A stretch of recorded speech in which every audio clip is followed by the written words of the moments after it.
샬롬. 아멘.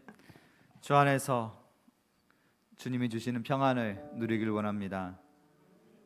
늘 우리 스스로를 바라보면 답이 없는 것 같지만, 그렇기에 우리 아버지께서 우리의 답이 되어 주시기에 이 시간도 아버지의 이름을 부르며 함께 예배로 나아가길 원합니다. 영원한 우리의 희망 되시는 그 이름, 영원히 붙들어야 될 그 이름을 부르며 예배로 같이 나아가길 원합니다. 기도하시겠습니다. 하나님 말씀 보도록 하겠습니다. 같이 찾으실 하나님 말씀은 신약성경 206페이지 사도행전 11장 19절에서 26절 말씀입니다. 사도행전 19장 11장 19절에서 26절 말씀. 오늘 우리에게 주신 하나님의 음성임을 알고 귀를 기울여서 또 우리의 마음을 열어서 이 말씀이 우리 마음에 새겨지길 원합니다. 같이 드라마 바이블로 말씀이 울려 퍼질 때 우리가 귀로 듣고 입으로 따라하고 마음으로 새기길 원합니다. 그때 스데반의 일로 일어난 환난으로 말미암아 흩어진 자들이 베니게와 구브로와 안디옥까지 이르러 유대인에게만 말씀을 전하는데, 그 중에 구브로와 구레네 몇 사람이 안디옥에 이르러 헬라인에게도 말하여 주 예수를 전파하며 주의 손이 그들과 함께 하시매 수많은 사람들이 믿고 주께 돌아오더라. 예루살렘 교회가 이 사람들의 소문을 듣고 바나바를 안디옥까지 보내니 그가 이르러 하나님의 은혜를 보고 기뻐하여 모든 사람에게 굳건한 마음으로 주와 함께 머물러 있으라 권하니, 바나바는 착한 사람이요 성령과 믿음이 충만한 사람이라. 이에 큰 무리가 주께 더하여지더라. 바나바가 사울을 찾으러 다소에 가서 만나매 안디옥에 데리고 와서 둘이 교회에 1년간 모여 있어 큰 무리를 가르쳤고, 제자들이 안디옥에서 비로소 그리스도인이라 일컬음을 받게 되었더라. 아멘. 네. 핵심 말씀 같이 다시 한번 우리 입술로 선포해 보도록 하겠습니다. 시작. 제자들이 안디옥에서 비로소 그리스도인이라 일컬음을 받게 되었더라. 아멘. 네.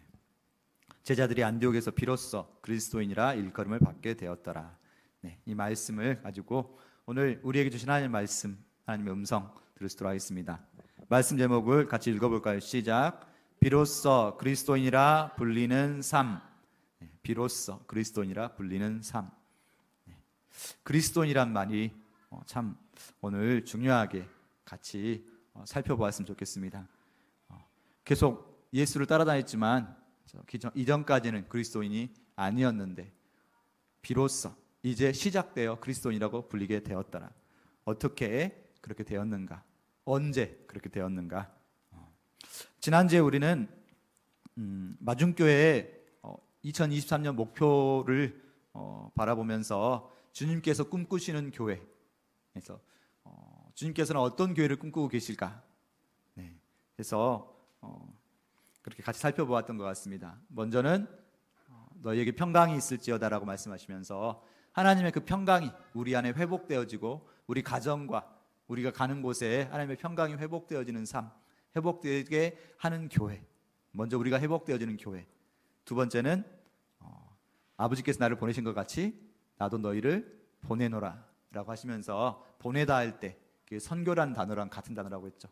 그래서 우리가 보내진 곳, 그곳이 어디든지, 그곳이 나의 일터나 직장, 내가 가고 있는 나의 아파트, 살고 있는 아파트 어디든지 간에 우리를 선교사로 보냈다고. 그래서 선교하는 교회, 이렇게 복음으로 회복되어지고 선교하는 교회가 우리 2023년 주님이 꿈꾸시는 마중교회가 되기를 원하는 마음으로 저번 주 같이 설파했었습니다. 그러면서 한번 고민해봤습니다. 그럼 우리 마중교회는 어떤 교회가 되고 어떤 교회의 모습을 따라가면 좋을까? 그래서 성경 속에서 그런 모델이 있으면 참 좋겠다. 마중교회 모델이 될 수 있는 교회가 어떤 교회가 있을까라고 살펴보았을 때 오늘 나오는 안디옥 교회가 정말 우리가 바라보고 꿈꿀 수 있는 교회가 되지 않을까. 하나님께서 말씀하시고 예수님께서 말씀하신 그런 선교적 교회의 가장 큰 모델이 안디옥 교회가 되지 않을까 했습니다. 그래서 안디옥 교회에 대해서 먼저 살펴보고 그러면서 우리에게 명하신 모습 같이 살펴보도록 하겠습니다. 안디옥 교회를 특별한 교회라고 한번 이름을 불러보았습니다. 특별한 교회. 어떤 것이 특별해서 안디옥 교회가 특별할 것인가? 먼저는 미음. 당황스럽게 항상 이렇게 초성이 미음 했더니 이것이 무엇일 것인가? 안디옥 교회하고 다르게 기존에 아주 유명한 교회라고 하면 예루살렘 교회가 있을 수 있겠고요. 그리고 사도 집사 빌립 집사에 의해서 사마리아에도 교회가 생기고 이렇게 교회가 막 생기기 시작한 시점이었습니다. 그 중에서 안디옥 교회는 특별히 오늘 19절 20절 말씀을 봐보면 무명의 집사들, 이름도 없는 집사들에 의해서 생긴 예루살렘 교회는 아주 예수님의 그 12제자들이 쟁쟁한 제자들이 그쵸 성령에 의해서 막 안진뱅이를 일으키고 그렇게 아주 강력한 역사 속에서 성장하고 나아갔던 교회가 예루살렘 교회라면 안디옥 교회는 시작이 정말 너무나 미약하고 작을 수도 있는 우리 19절 20절 말씀 봐보면 19절 말씀 봐보면 그때 스데반의 일로 일어난 환란으로 말미암아 흩어진 자들이 베니게와 구브로와 안디옥까지 이르러 유대인에게만 말씀을 전하는데 20절 그 중에 구브로와 구레네 몇 사람이 안디옥에 이르러 헬라인에게도 말하여 주 예수를 전파하니. 여기 봐보면 이름도 나오지 않았습니다. 그냥 몇 사람 구브로와 구레네 몇 사람이 말씀을 전파했더니 사람들이 믿기 시작했고, 좀 더 배경 설명을 하자면 지금 스데반 집사가 첫 순교자로 돌을 맞아서 스데반 집사는 집사로 임명받고 약간 되게 허망할 수도 있었던 것 같습니다. 열심히 복음을 전파했는데 바로 그 첫 설교에서 유대인들에게 미움을 받아서 바로 돌 맞아서 죽어버리죠. 되게 어찌 보면 허망할 수도 있고 열심히 길게 설교를 했는데 그렇게 설교 한 편과 함께 바로 순교당해서 죽어버리고, 그리고 예수님의 제자들은 아주 큰 박해 속에서 뿔뿔이 흩어지고 도망가게 되죠. 그래서 어찌 보면 이 스데반의 순교가 되게 슬퍼 보이고 아무런 열매가 없어 보이지만 이 스데반의 순교를 통해서 계속 모여만 있던 모이기를 힘쓰기만 했던 예수님의 제자들이 뿔뿔이 흩어지게 되고, 그러면서 또한 그 자리에 있었던 스데반이 죽을 때 그 겉옷을 맡았던 사람이 바로 사울이었죠. 그 사도 사울이 나중에 예수를 만나서 회심하게 되고 정말 하나님 앞에서 귀하게 쓰임받는 자가 되지 않습니까?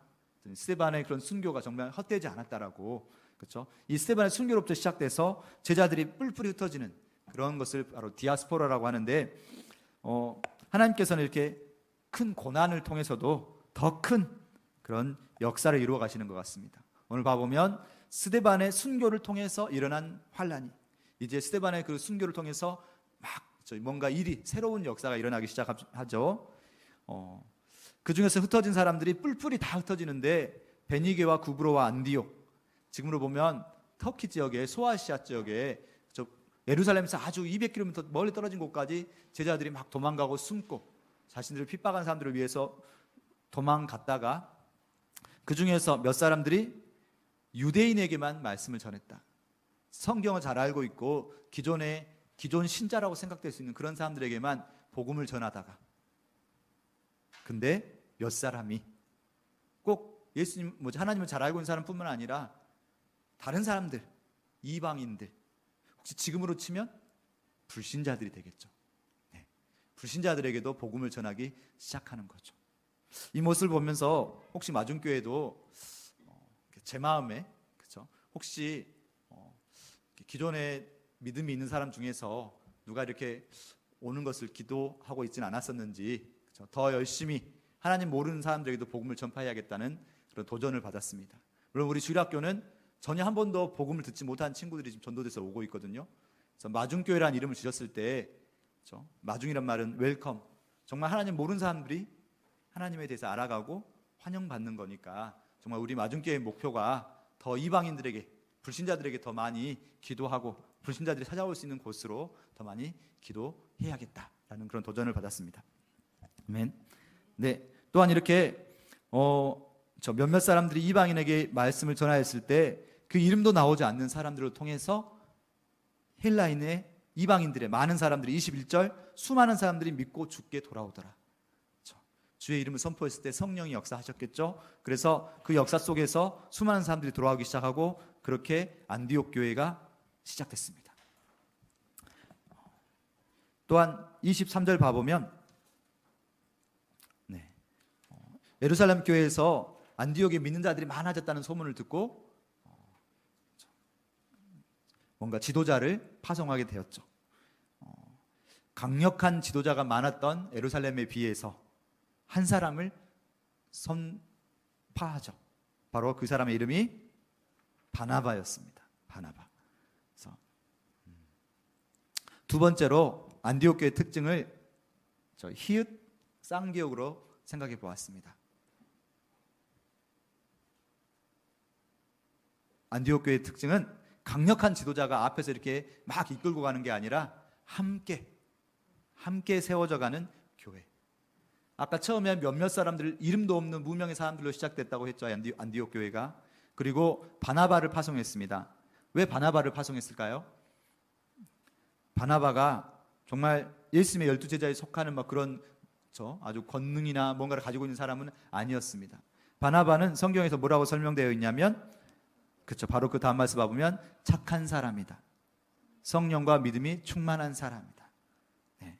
바나바의 이름의 뜻은 위로의 사람이랍니다. 위로하는 사람. 그래서 바나바가 마침 그 지역의 고향이었던, 그래서 그 지역의 사람들을 잘 이해할 수 있고 알 수 있었던 사람이었답니다. 또한 바나바는 아까 착한 사람이란 게 어떤 의미일까 했었을 때, 그렇죠? 위로하고 성품이 착하단 말은 성품이 착하다고 생각할 수도 있겠죠. 네. 선한 영향력을 끼치고, 이 바나바가 했던 일이 어떤 일이냐? 자기 혼자서 자신을 막 드러내면서 내가 이 교회에서 내가 이렇게 정말 가장 높은 사람이 되어서 이렇게 잘 이끌어 봐야지, 이렇게 하지 않고 누구를 초대하죠? 바로 25절 봐보면 바나바가 사울을 찾으러 다소에 가서, 바나바는 자신의 그런 위치를 고집하지 않고 사도 바울을 초청해서 함께 동역하면서 같이 안디옥 교회를 이끌어 갑니다. 또한 사도행전 13장 1절 말씀을 보면 13장 1절 말씀 화면에 제시해 보았습니다. 같이 한번 읽어볼까요? 시작. 안디옥 교회에 선지자들과 교사들이 있으니 곧 바나바와 니게르라 하는 시므온과 구레네 사람 루기오와 분봉왕 헤롯의 젖동생 마나엔과 및 사울이라. 안디옥 교회는 이렇게 바나바 혼자서 또는 소수에 의해서 이렇게 이끌어지는 것이 아니라 공동으로 여러 지도자들이 함께, 누구든지 같이 열정이 있고 하나님 앞에서 성령의 이끌림 받는 사람이면 누구든지 함께 이렇게 했던 것 같습니다. 그래서 봐보면 니게르라는 시몬이라는 사람은, 니게르란 말이 흑인이라는 단어랍니다. 그래서 인종을 벗어나서 유대인만, 지금 막 유대인만 이렇게 고집하는 것이 아니죠. 또 구레네 사람이면 그렇죠, 지금 구레네 그 지역에 있는 사람, 또 분봉왕 헤롯의 젖동생 마나인이면 지금 정치적으로 헤롯 왕 쪽에 속한 사람일 수도 있겠죠. 그러면 이스라엘로 따지면 되게 매국노에 속하는 사람일 수도 있고, 누구든지 하나님 이름 앞에서 같이, 그렇죠, 성향이나 기존의 뭔가를 따지지 아니하고 오직 내가 진리에 바로 서겠다라고, 그렇죠, 예수의 제자가 되겠다고 하는 사람이면 같이 협력하여서 같이 이끌어가는 곳이 바로 안디옥 교회였습니다. 그렇게 이런 안디옥 교회에서 비로소 그리스도인이라 칭하여졌더라. 지금 이 특징만 가지고 그렇게 될 수 있었을 것인가? 아니면 도대체 어떤 것이 더 있어서 비로소 그리스도인이라는 이름으로 불리게 되었는가? 한번 더 살펴보길 원합니다. 자, 불리워지다. 무엇으로? 그리스도인으로. 네. 불리워지다는 말은 누구에 의해서 불려졌단 말일까요? 그렇죠. 자기 자신이 나는 그리스도인이야. 요새 우리가 많이 그렇게들 하죠. 자기 종교하면 기독교. 그렇죠? 가끔씩 놀랄 때가 있지 않습니까? 저 사람도 기독교인이었어? 밝히기 전까지는 전혀 티가 나지 않다가 밝혔을 때야 저 사람도 기독교인이었어. 스스로 자기를 기독교인이라 밝히는 것이 아니라 남들에 의해서 기독교인이라고, 그리스도인이라고 불리워졌다. 네. 그리스도인이란 말이 어떤 의미가 있을 것인가 좀 더 살펴보도록 하겠습니다. 당시에는 그리스도인이라고 표현할 당시에는 어떤 약간 비슷한 단어들이 있었냐면 황제의 사람, 그래서 카이사르 노이, 이런 말들이 있었답니다. 나는 황제의 사람이야, 나는 누구의 사람이야, 자신의 소속을 밝히는 거죠. 물론 그래서 황제의 사람이라 할 때는 황제의 그쵸? 막 옆에 동생이나 이런 사람들이 황제 사람이란 게 아니라 저 황제에 속하는 노예들이라든지 그 집의 종들이 나는 어디 출신이야, 나는 어느 사람이야 이라고 자기의 저 출신을 밝혀서 이렇게 좀 거들먹거리기도 하고 이런 말들이 있었답니다. 그럴 때 저 사람들은 크리스티아, 그리스도라는 단어에 거기다가 노이라는 말 붙여서 그리스도에 속한 사람, 저 사람들은 뭔가 좀 특이해.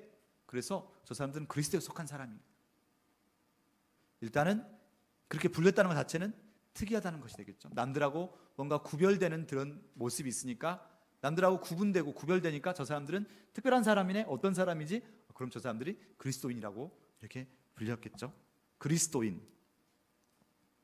저기 앞에 잠깐 어떤 부호를 가져와 봤습니다. 아마 한 번쯤은 몇 번쯤 다 들어보셨을 저 익투스라고 발음하는 헬라어의 모임이고, 저 익투스라고 발음하면 다른 말로 물고기란 뜻이 되기에, 그래서 저렇게 물고기 모양과 함께 저 초대교회 때 저 모양을 통해서 저 사람이 그리스도인지 아닌지 그렇게 나타내고, 저게 비밀 문양이었습니다. 그래서 그 당시에 그리스도인이라고 말하면, 그렇죠? 그리스도인이라고 불리면 되게 불리해지고, 그렇죠? 장사도 제대로 못하고. 왜냐하면 로마는 정말 다 신을 믿고 누구에게나 자유를 주지만 저 사람들은, 그렇죠? 황제도 신이었기 때문에 황제도 섬겨야 되고 누구든지 섬겨야 되는데, 저 사람들은 하나님만 섬긴다고 말하면서 다른 사람들은 특히 황제도 섬기지 않기 때문에 엄청 정치적으로 불리함을 받고, 그렇죠? 나중에는 핍박을 받고 죽임을 당하고, 그래서 자신들끼리 몰래 익투스라는 문양을 가지고 저렇게, 그렇죠? 저걸 알아먹는 사람만 어디로? 카타콤이라고 불리는 지하 교회로 들어갈 수 있었죠. 익투스가 무슨 뜻이냐면 약자인데요, 첫 글자만 모아보면 예수 그리스도 하나님의 아들 굳세 주. 생각나는 신앙 고백이 있죠. 바로 너희는 나를 누구라 하느냐 라고 예수께서 물어보셨을 때 저 베드로 제자가 주는 그리스도시요 살아계신 하나님의 아들이십니다. 저렇게 신앙 고백을 할 수 있는 사람만이 바로 그리스도인이고, 저렇게 신앙 고백을 할 때 저 사람이 그리스도인이구나 라고 했을 것 같습니다. 그 신앙 고백이 지금 우리가 하는 이런 간단한 신앙 고백이 아닌 거죠. 목숨을 걸어야 될 수도 있는 겁니다. 내가 익투스라고 말했을 때 상대방이 그리스도인이 아니었으면 나는 바로 고발당하고 죽임을 당할 수도 있는, 그렇죠? 그렇게 자신의 모든 것을 거는 사람, 그리스도인.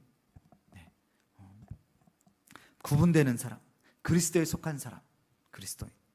그리스도란 말이 무슨 뜻이냐? 그리스도는 기름 부은 자.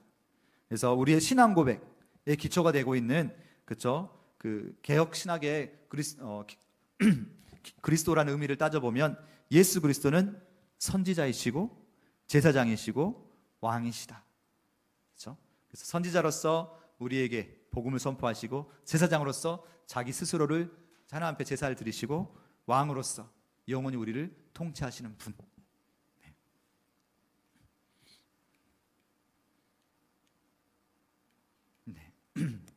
그러면 그 신앙 고백의 32번 문제에는 어떤 게 있냐면, 왜 우리를 그리스도인이라고 부를까요? 라는 이런 질문이 있답니다. 왜 우리를 그리스도인으로 부르느냐? 그리스도처럼, 그리스도에 속했기에, 그리스도를 따라서 우리가 선지자로서 그의 이름의 증인이 되고, 예수가 하셨던 것처럼 제사장으로서 예수가 구속을 위해서 자신을 드린 것처럼 우리도 매일매일 하나님께 산 제물로 우리를 드리고, 그리고 왕으로서 이 세상의 죄에서 자유함을 얻어서 영원히 예수와 함께 피조물을 다스릴 존재가 되어 갈 것이기에 우리를 그리스도인이라고 한다라고 해서 약간 딱딱하지만 되게 생각해 볼 만한 것들이 있는 것 같습니다. 예수를 따라 우리도 그리스도를 따라 그리스도인이 되어 간다는 건 그렇게 쉽게 고백할 수 있는 것이 아니라는 거죠. 네. 자, 그리스도인이라는 것은 이렇게 되게 쉽지 않은 고백이고 아주 많은 것들을 내포하고 있는 고백인데 우리는 쉽게 고백할 때가 많은 것 같습니다. 심지어 요즘은 그리스도인이라고 고백하면 되게 부끄러울 때가 많죠. 그렇죠? 네. 그리스도인이라고 하면 오히려 스스로도 교회 다닌다고 말하기가 되게 쉽지 않고, 그리스도인이라고 말하면 오히려 이단들이 더 많죠. 그리스도를 후기 그리스도 이렇게 해가지고 오히려 이단들이 더 많은 사용하는 단어가 그리스도라는 단어가 되었습니다. 그리스도인, 진정한 그리스도인이라는 것이 무엇일 것인가? 이 말씀을 잠깐 우리 사정과 같이 좀 연결시켜 봤습니다. 그리스도인이란 말이 우리에게 잘 와닿지 않죠. 그랬을 때 그리스도인하고 가장 우리에게 와닿는 말이 뭘까 한번 생각해 봤더니 예수쟁이라는 말, 우리 어렸을 때 봐보면 저 사람 예수쟁이야, 어쩔 때 쓰는 말이죠. 네, 맞아요. 엄청 빠져 있는 사람. 네. 우리가 어렸을 때 보면 저 사람 예수쟁이야라고 했을 때 그런 느낌이었지 않습니까? 약간 부정적인 느낌일 수도 있었었죠. 바로 안디옥 교회 시대 때도 저 사람 그리스도인이야, 이게 그런 느낌의, 그렇죠? 그런 게 한번 낙인이 찍히면 저 사람은 너무 저쪽에 빠져 있기 때문에 위험한 사람이야, 지금 그런 느낌이지 않습니까? 예수쟁이, 비하적인 발언일 수도 있습니다.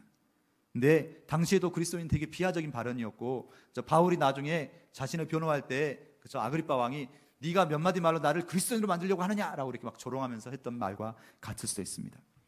근데 쟁이란 말을 사전에서 좀 찾아봤습니다. 무슨 장이라고 할 때는 미장장이, 무슨 장이라고 할 때는 기술을 가진 사람을 장이라고 하죠. 쟁이는 욕심쟁이, 심술쟁이, 그 사람의 성품에 박혀 있는 것을 쟁이라고 한답니다. 예수쟁이라고 하면 예수가 우리 성품에, 우리 삶에 박혀 있어서 저절로 티가 나는 것을 쟁이라고 한답니다. 내가 굳이 드러내려고 했을 때 쟁이가 되는 게 아니라 옆에서 사람들이 봐도 저 사람은 심술쟁이야 라고 할 정도로 드러나는 삶. 우리는 어떤가요? 우리는 예수쟁이라고 드러나는가? 밝혀야지만, 혹시 운전하거나 뭐 할 때 부끄러워서 차마 예수쟁이라고 밝히지 못하고, 회사에서 내가 좀 더 남들에 비해서 불리함을 당할까 봐 내가 밝히지 못하고, 그랬을 때 남들이 알아보지 못하는 것이 예수쟁이가 아니라 어디에 있든지 예수의 향기가, 그리스도의 향기가, 그래서 예수께서 우리를 그리스도의 향기가 되라고 말씀하신 것 같습니다. 아멘.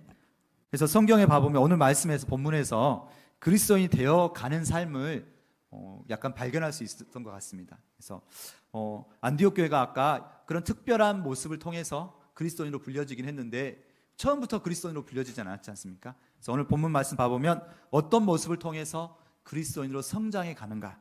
그래서 첫 번째는 그쵸, 21절 말씀 봐보면 복음을 듣고 예수께로 돌아왔다. 수많은 사람들이 믿고 주께 돌아왔다.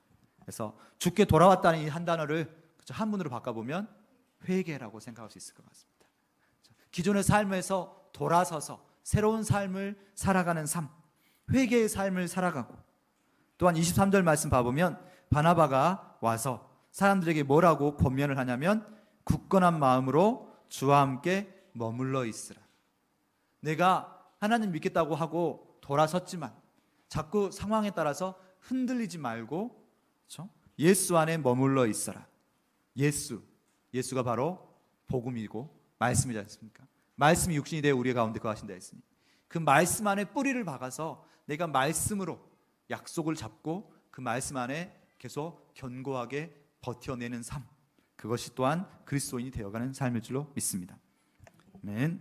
또한 26절 말씀 봐보면 내가 말씀을 알아가지만 그 말씀을 정말로 내가 깊은 뜻을 깨달아 갖기가 쉽지 않죠.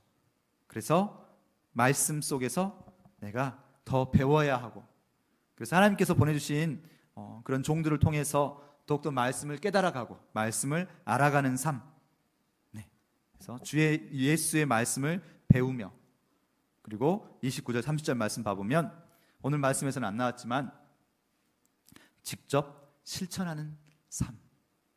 안디옥 교회가 전혀 뭔가 넉넉한 교회는 아니었을 것입니다. 당시에 봐보면 예수를 믿는다고 하면 여러 가지로 공격받고 못하는 것이 너무나 많아지기 때문에 자기들도 되게 어려움이 많았던 그런 성도들이죠. 그런데 29절에 30절 봐보면 예루살렘 교회에 기근이 와서 힘들어할 때 안디옥 교회가 솔선하여서 직접 헌금을 모으고 그것들을 흘려보내고, 또한 이 안디옥 교회는 최초로 선교사를 보내게 됩니다. 자기들도 지금 복음에 목마르고 자기들도 부족하다 느끼지만 바나바하고 바울, 당시 안디옥 교회에서 가장 주축이 되는 이 두 사람을 선교사로 세워서 이들을 선교로 보내게 됩니다. 그리고 물심양면으로 안디옥 교회는 계속해서 후원하죠. 안디옥 교회는 자기 친들이 부족함에도 불구하고 부족하게 시작했고 부족한 점이 많지만 계속해서 끊임없이 흘려보내는 삶을 살았던 교회가 바로 안디옥 교회인 줄로 믿습니다. 아멘. 이런 과정을 통해서 그리스도인이 되어가는 삶, 안디옥 교회가 우리의 모델이 되었으면 좋겠습니다. 안디옥 교회가 정말 연약하지만 그리스도인으로 성장해 가면서 그렇게 정말 선교하는 교회의 정말 중요한 주축들이 되었던 것처럼, 그래서 지금도 사방에 가보면 무슨 안디옥 교회라는 교회들이 되게 많지 않습니까? 그랬던 것처럼 우리가 이름은 마중교회지만 우리가 선교적 교회로서 우리가 뭔가 커다란 것을 우리가 바라는 것이 아니죠. 우리의 일상에서 예수의 향기를 드러내는 그런 선교적인 삶, 선교사로서의 삶을 살아갈 때에 우리가 그리스도인이라고 그렇게 향기가 드러나서 우리 몸에 배어있는 생선이 옆에 있으면 생선 냄새가 배어가지고, 그쵸? 저 사람은 생선집 하나 보구나, 생선가게 갔다 왔나 보구나 라고 하는 것처럼 우리가 그리스도의 냄새가 우리에게 배어 있어서 그렇게 저 사람 그리스도인이야, 저 사람 예수쟁이야. 물론 지금 정치적으로 막 그걸 이용하고 너무나 나쁘게 이 예수쟁이를 이용하는 사람들이 있긴 합니다. 그렇지만 그게 아니라, 나쁜 쪽으로 예수쟁이가 아니라 예수를 따라하지 않으면서 예수쟁이라고 말할 수는 없죠. 예수가 가셨던 길, 예수가 하셨던 삶을 따라야 예수쟁인데, 입으로만 예수쟁이라고 말하면서 전혀 예수하고 반대의 삶을 살아간다면 진짜 예수쟁이가 아니겠죠. 진짜 예수쟁이가 되기를 원합니다. 아멘. 우리가 진짜 예수쟁이가 되어서 진짜로 예수를 드러내는 삶을 살아가는 우리 마중교회 모든 성도가 되기를 정말 진심으로 축원합니다. 아멘. 우리 시작할 때 말씀드렸었죠. 우리 마중교회 주님이 꿈꾸시는 교회, 그래서 평강이 회복되어지는 교회, 또한 선교적 삶을 살아가는 교회, 그런 선교적 삶을 살아가고 또 우리의 위치를 파악한 데 있어서 안디옥 교회가 우리의 중요한 모델이 되어서 그렇게 함께 나아가길 원합니다. 우리가 삶에서 그리스도인이 배어나는, 예수가 배어나는 예수쟁이들 되길 원합니다. 아멘. 우리 같이 하가다 말씀 2번 선포하면서 찬양과 기도로 나아가겠습니다. 같이 선포하겠습니다. 시작. 제자들이 안디옥에서 비로소 그리스도인이라 일컬음을 받게 되었더라. 제자들이 안디옥에서 비로소 그리스도인이라 일컬음을 받게 되었더라. 아멘.